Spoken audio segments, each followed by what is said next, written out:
ఆపదని ఈశ్వరుడు ఒక్కడే గట్టెక్కించగలడు సుమా. ఆపదని గట్టెక్కించవలసి వస్తే భగవంతుడు చూసేదేది అంటే నువ్వు ఎంత పవిత్రంగా బతికావు.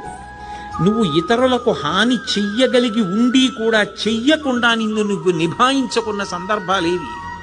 నీ కోపాన్ని నువ్వు ఎలా నిగ్రహించుకున్నావు, ధర్మానికి నువ్వు ఎలా కట్టుబడిపోయావో చూసి పరమేశ్వరుడు కౌగిలించుకుంటాడు. కబీర్ దాస్ గారు ఓ మాట అంటాడు, ధీరే ధీరే రేమనా ధీరే సబకుచి హోయ్ మాలీసించే సౌకర్య ఋతువాయే ఫల్హోయ్ అంటాడు.